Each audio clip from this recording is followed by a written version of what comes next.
Hello, welcome to this video. I'm not happy. I'm angry. I'm very angry. And I tell you why. Because of these 5 gentlemen that are behind me right now. Right? A few days ago, these gentlemen decided to come on and challenge my assertion that Neil Peart is an overrated drummer, which of course he is. He's worshipped by those fans. They think he can do no wrong. There's no way he can live up to that.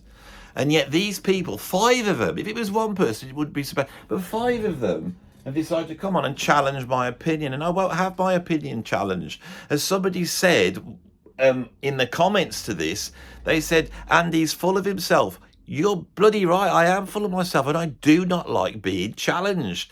My opinion is very important, and it should be listened to, and it should be respected. And there's no respect here, you know. So what is this? There is another YouTube that tries to talk about progressive rock, hosted by this bloke here in the hat, Mr. Scott Larday, right? And here he is, and we know as soon as he comes on, he's going to be shouting his head off, being all animated and saying things like salutations and respect and love.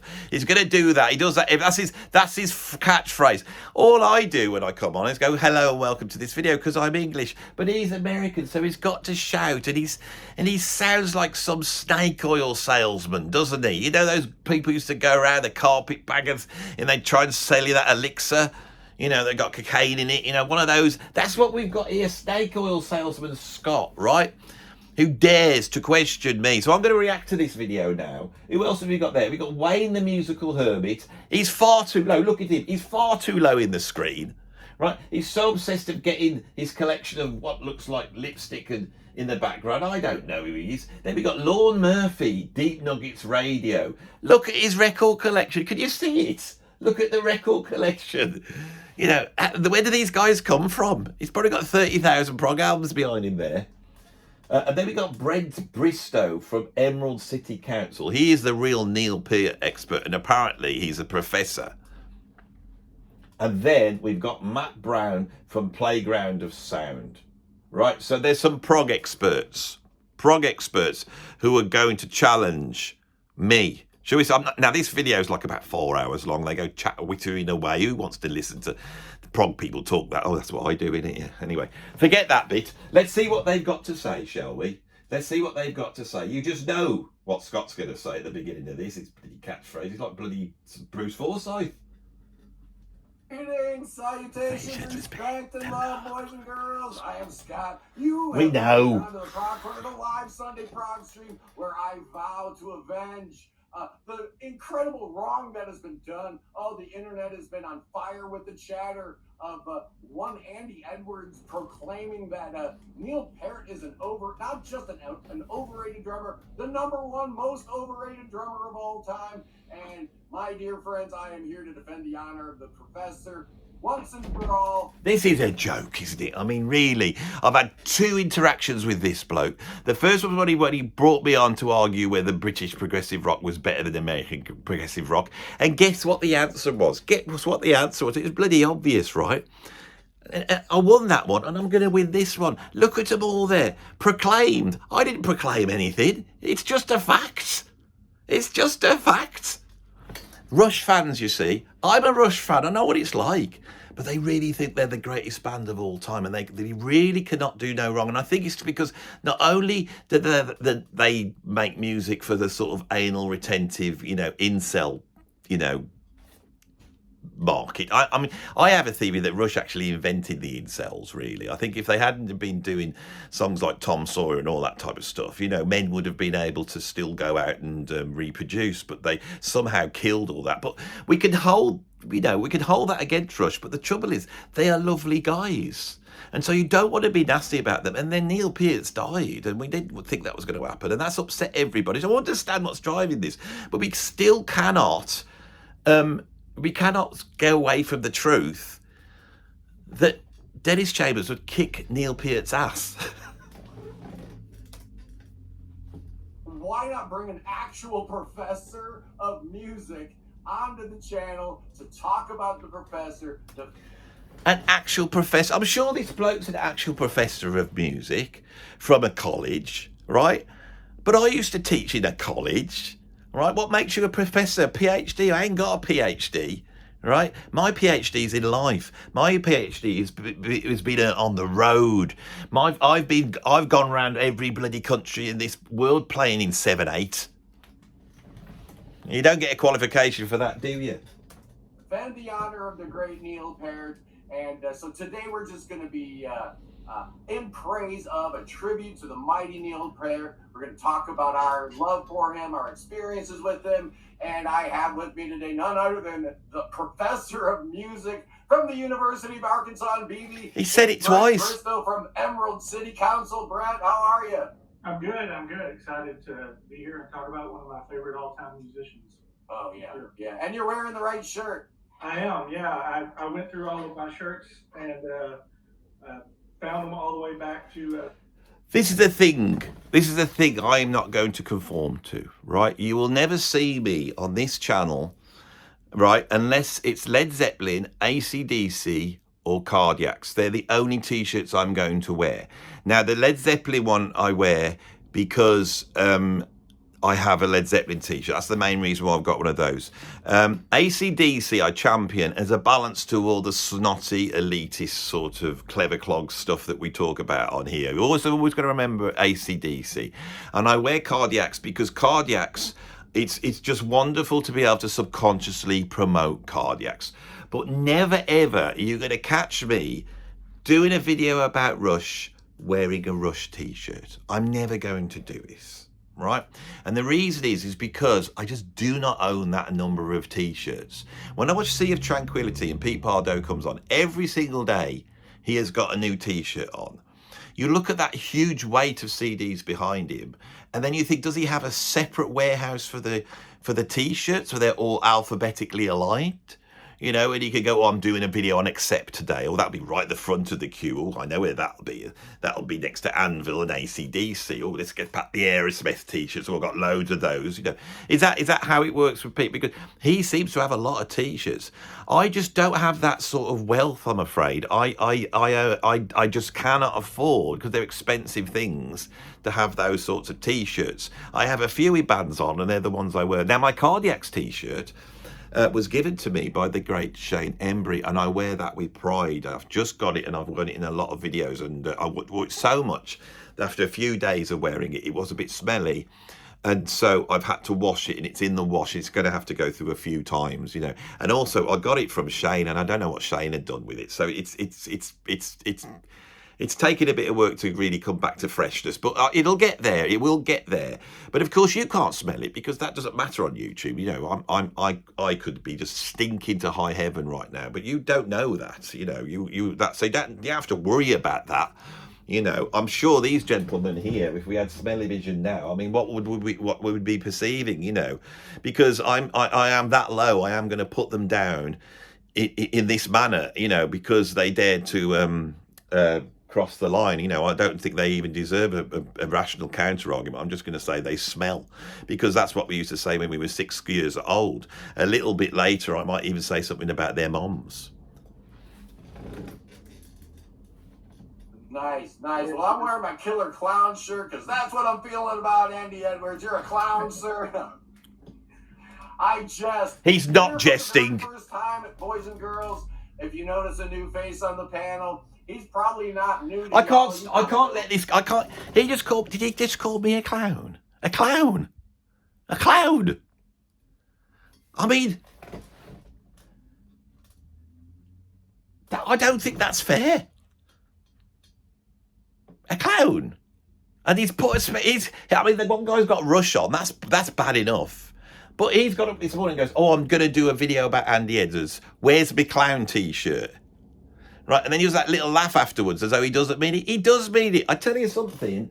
It's like, I came out doing these my prog videos many years ago now, and there I was shouting my mouth off and doing this and talking about all sorts of nonsense, and then suddenly Scott emerges, right? And we know that this is just a shallow copy of what I do here, isn't it? It was obvious. I mean, he does different things, like he's got the live streaming and all that bit, so it isn't the same. But for the, I'm going to say he's copied me. He's copied me, and then he has the gall to call me a clown. And this is like, it's like Scott's like an unruly teenager. He's like he's rebelling against the master. It's not on. Absolutely not on. Who he is, so welcome for the very first time, Lauren Murphy from Deep Nuggets Radio. Lauren, how are you? Lauren Murphy, I'm sure he used to be in Bonanza. Thank you so much for being on the show, man. It's been a long time coming. The discussions, they've been had, and it's my own laziness that's prevented your appearance here. But welcome finally. Matt Brown is joining us. Matt, we had an aborted attempt once upon a time to have you on the panel. Well, here you are. So whether you who are these people? Where they come from? Name first, because I am not having a repeat of what happened last time, where you had to, what we had, like master tapes on fire, or we had some kind of mixing catastrophe, and Matt had to leave early and get to the studio. Matt, how are you? I'm assuming these guys are musicians. I'm doing good. I'm assuming they are in bands. Lorne looks like he does a radio station, but I think Matt Brown is obviously in a band called Playground of Sound. So go and check them out. Go and check out Playground of Sound. Shut up, Scott. I figured, well, Cody's busy right now. But Wayne, what's going? Can you see Wayne? He looks like he's in a loft. Announcement. Cody and Tara announcing their love live here on the show. It was a very heartwarming moment, I gotta say, and truly one of the more satisfying things that's happened since I started the Prog Corners, bringing young lovers from opposite ends of the globe together. Oh my God! What is he? Has he had people find love on his channel? Hang on. Is Scott saying that young prog fans have found love on his channel? Is that what he's saying here? Oh God. It's not a bad idea, that isn't. That's not, I need to try and do that. Here in the UK, we used to have Blind Date with Cilla Black. Maybe I could get that theme up. Prog love. Prog blind date. I get a young couple, just go out and find some random boy and some random girl, and I bring them back. No, that's not going to work, is it? Yeah, that sounds a bit dodgy. Yeah, I could maybe like I can't do it then, can I? Because if as soon as I'm involved with an old bloke, young people, it's dodgy straight away. My idea was basically I pick a progressive rock album, you bring two people together, and then you sit down and play them progressive rock album, and then they will bond over that.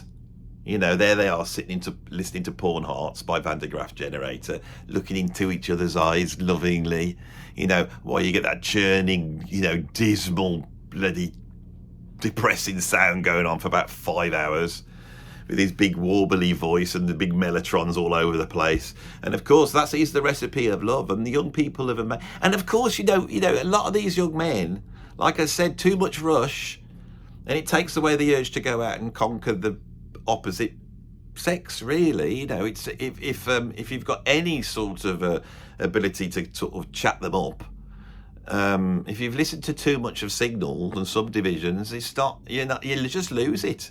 I mean, in fact, Neil Peart did write a song called Losing It, and I think it was about that. We all thought he was talking about his musical ability, but he was obviously on about his ability to chat the ladies up.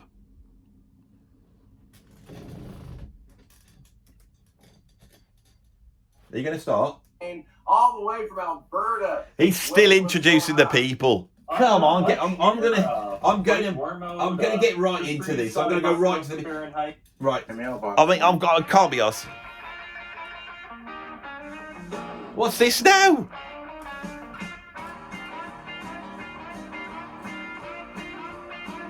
This is obviously the musical version of Back to the Future that's coming out. Everything in life will end up as a musical at some point, including this video.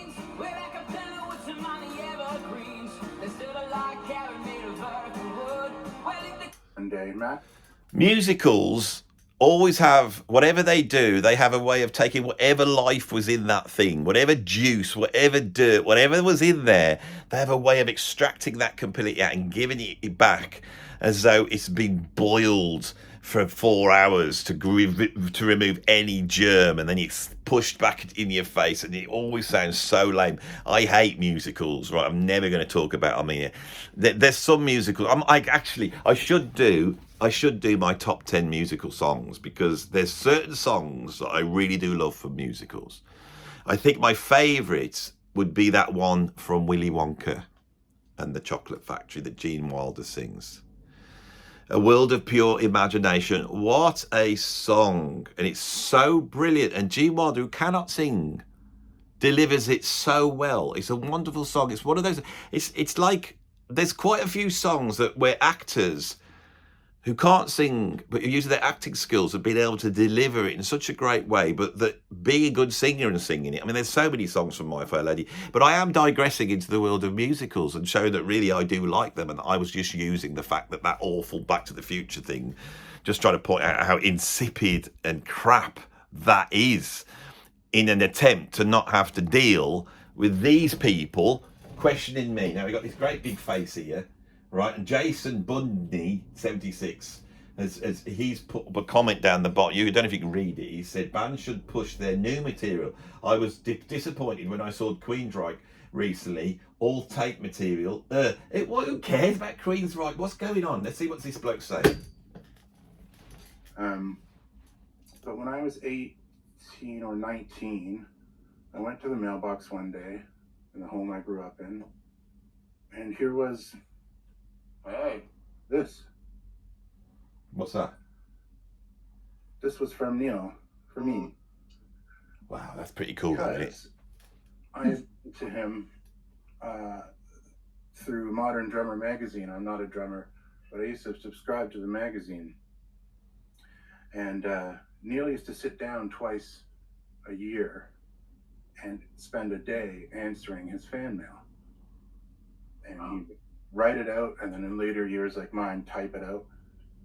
He would address them, he would stamp them, he would take them to the mailbox.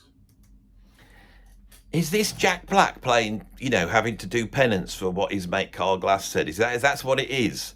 And they've said, right, you've got to make up for what you did. So you're going to have to go on the prog corner, and you're going to have to talk about Rush, because he likes Rush, you see. But I don't want any humour. I just want you to state it straight down on. This guy is like a dour Jack Black. And there's nothing wrong with being a dour Jack Black. I would like to be a dour Jack Black, but he does give me that vibe a little bit.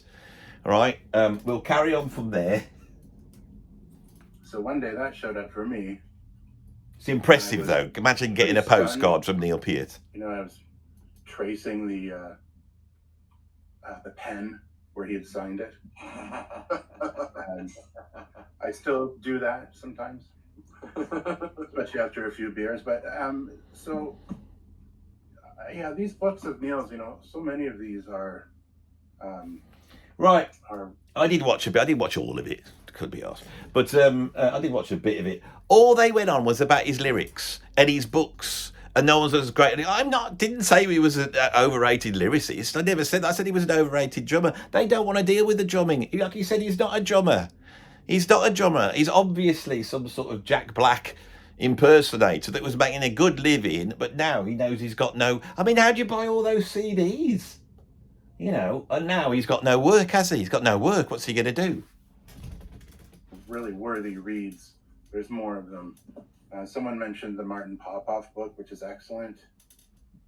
But what I wanted to do was something a little different, and I hope this isn't weird, but I write a lot, and I write for a place called Velvet Thunder, which used to be the Classic Rock Society in the UK. And this is quite interesting. After we found out the news about Neil, and I was as inconsolable as probably all of us were, I had to sit down and write a little tribute. which is not long. It's fairly short. It's Well, only before he goes into this, I will be serious now. Here in the UK, we had a thing called the Classic Rock Society. I have never spoken about it. It was set up by British music fans to not just support prog, but also certain types of classic rock and other music as well. And these guys had members, and every year they would have an award ceremony, and all the prog fans would come, all the prog stars would come. You know, they'd all be there. Clive Nolan would be there. You know, Alan Reed, John Mitchell, even I would be there sometimes. All the prog stars would come down. They would have a big band on. Everyone would come down. It was a wonderful thing. And it pulled the whole prog scene together. It really was a wonderful thing. I used to really enjoy it. I never got an award, you know, because there's always bloody Craig Bundell there getting all the bloody awards. But my mate John Jowett, he got the Best Bass Player award. I think something like, I don't know, 17 times he got that award.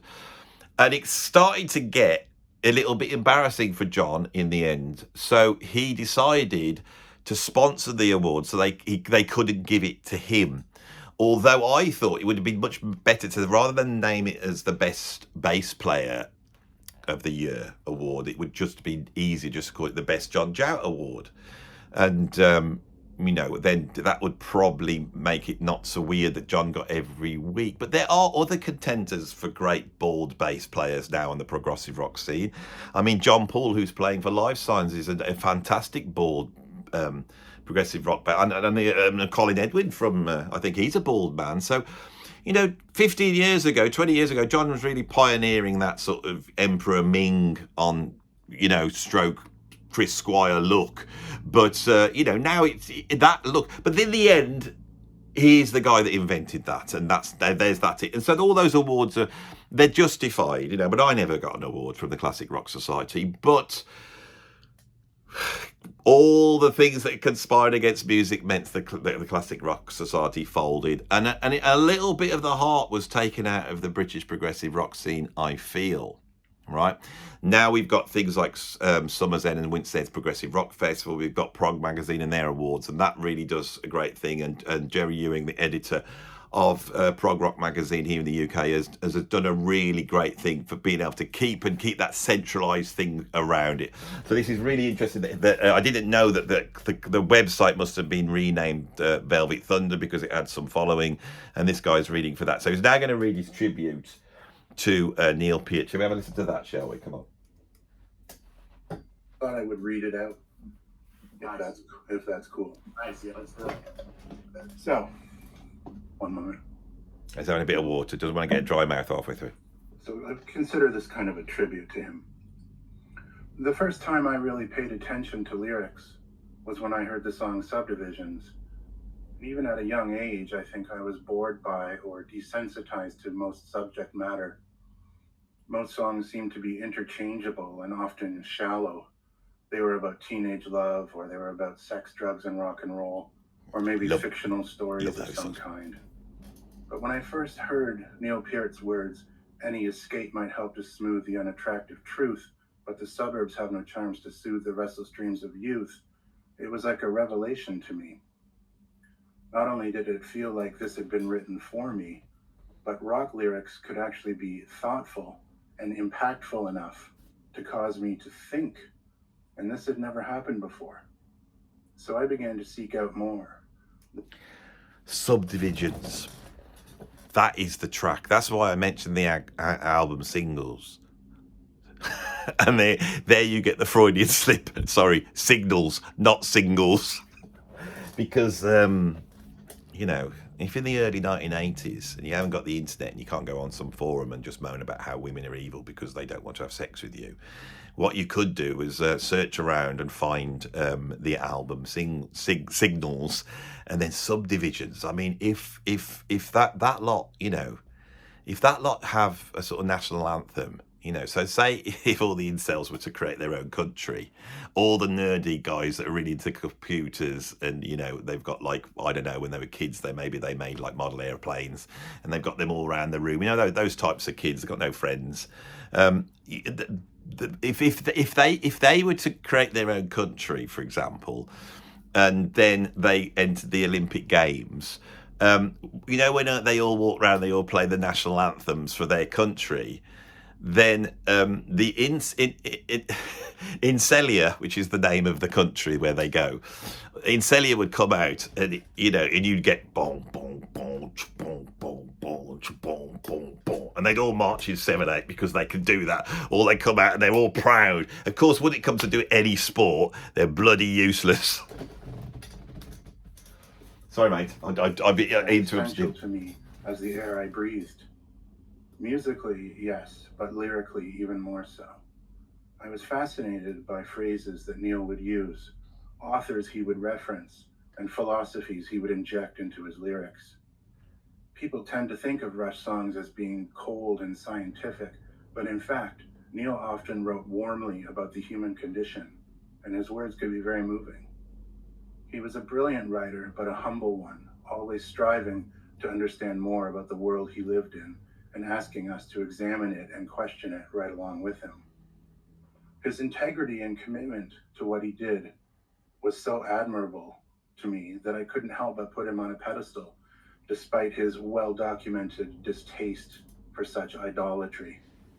And had I ever come across him in person, I certainly would have respected his wishes and not treated him as any kind of hero, something he understandably found embarrassing.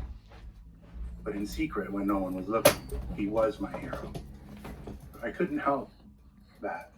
And from being a teenager in my bedroom and poring over his lyrics, discovering their meaning and applying them to my own life, all the way to middle age and beyond, where I still shake my head and marvel at the effort and care he put into them.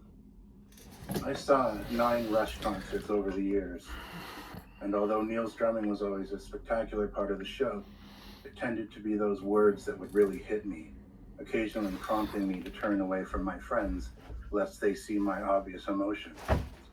Oh, if they could see me right now. Neil, the author, was just as impressive. His books adorn my shelves with tales of his adventures, wanderlust, and his own naked honesty in the face of the unthinkable events that punctured his personal life. His autographed response to my fan mail is still within reach at all times, and has been ever since I was an ecstatic 18-year-old, opening the mailbox and seeing that he had actually responded to me. Plain old boring me, just a wide-eyed teenager who was convinced he had wasted a stamp. So thank you, Neil, for teaching that hopelessly dreamy kid all those years ago that words matter, that language matters, that communication is our common human bond. You changed my life and you never even knew it. It's no exaggeration to say that your loss is staggering, and as ill-equipped as I feel to suddenly accept a world without you in it, I will be strong, I'll be proud in what I've learned from you, and I will attempt to exhibit at least some of the qualities that you did so naturally and so admirably. You'll never be forgotten. You will write and play no more, but I will keep reading and I will keep listening. Yeah.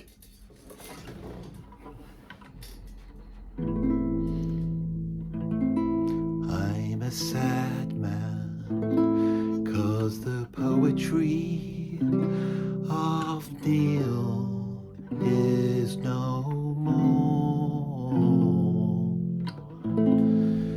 I have got to be satisfied with the 30 albums or so that they've made. I sit all alone in my temple of Prog, surrounded by CDs. You can't see my knees, just my head. My head full of sadness for Neil.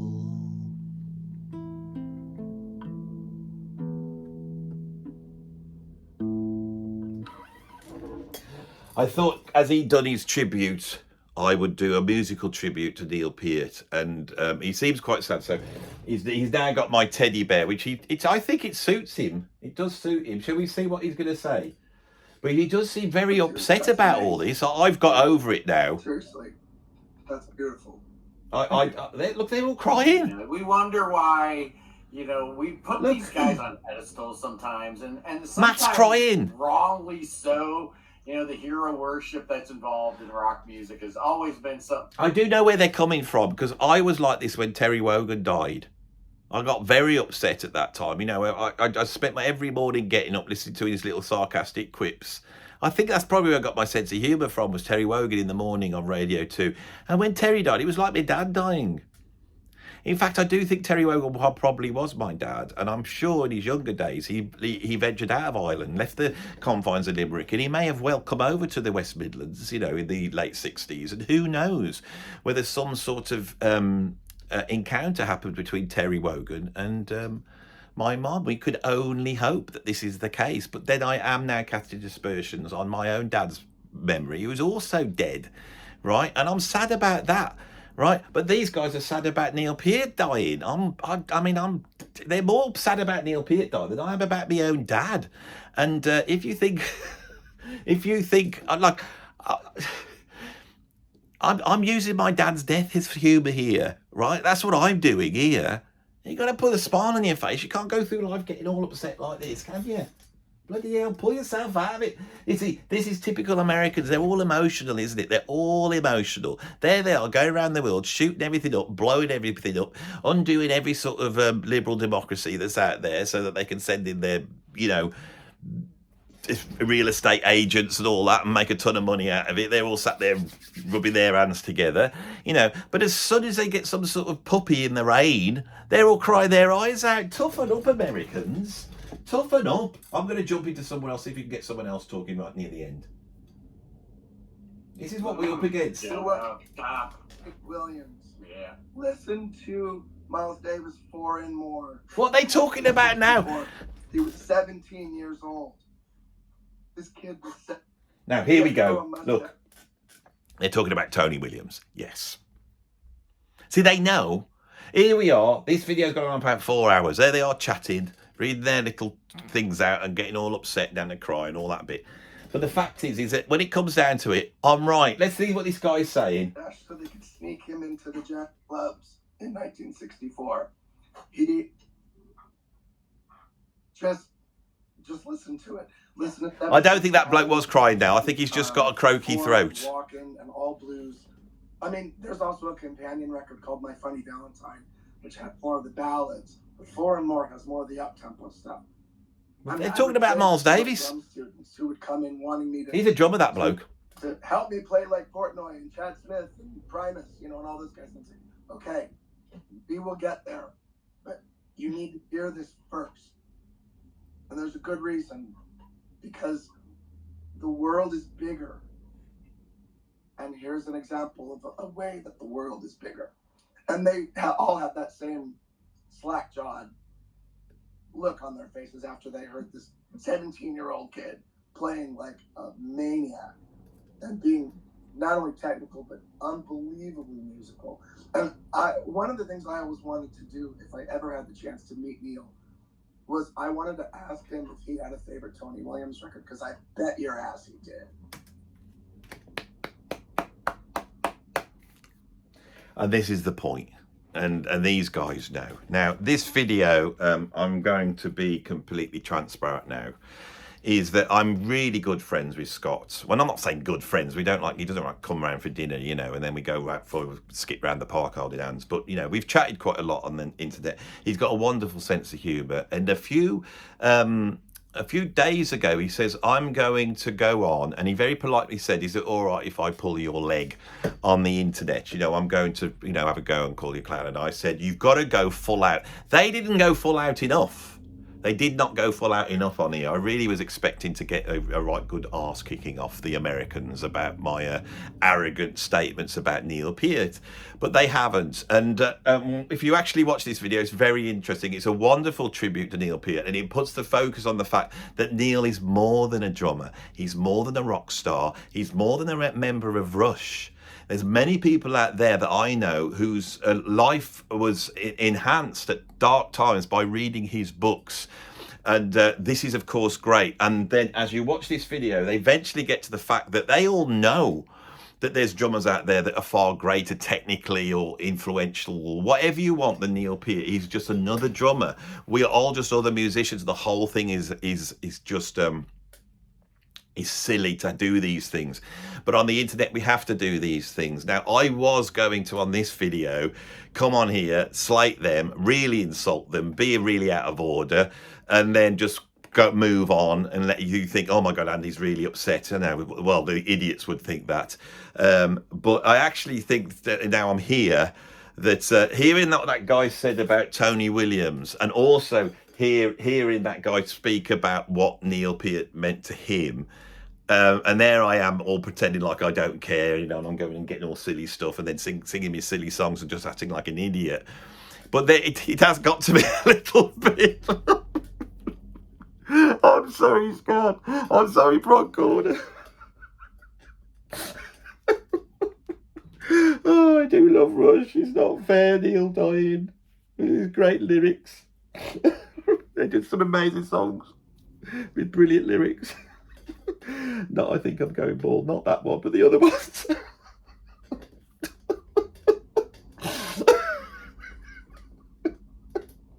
Oh, I can't do it anymore. It's not fair. It's not fair. Why did Rush have to go away?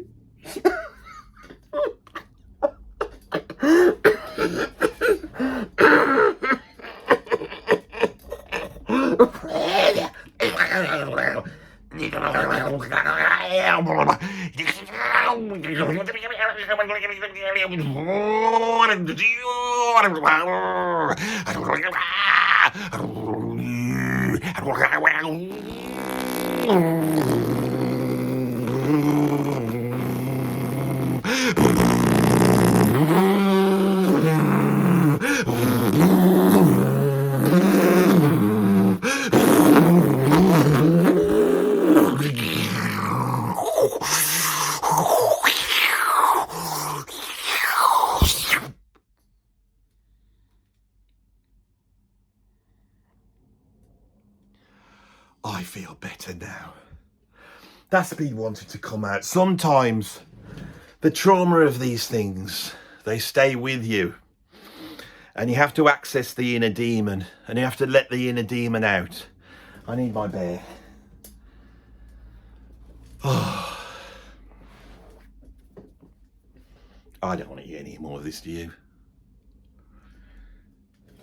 Scott Larday, the Prog Corner. If you haven't got to watch his channel, absolutely brilliant.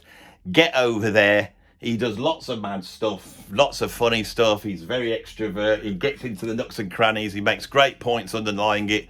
He's a great channel. So has some brilliant guests on. They know what they're talking about. Go over and check them out, right? You know, go and do that. Yeah. Okay? Yeah? You all right with that? But just remember, Scott, right, that you might think you're out there and weird, but you're not as out there and weird as me. Just remember it. Nobody is. Sea of Tranquility, Notes review, that bloke who looks like a fisherman that does classic album review. You know that one, and other ones. You know, don't take me on. You just sit there, put your records, doing your sensible reviews, and leave the weirdness to me, okay? All right? Like it, subscribe, become a Patreon, stick some money in the old tip jar, and just remember who the boss is.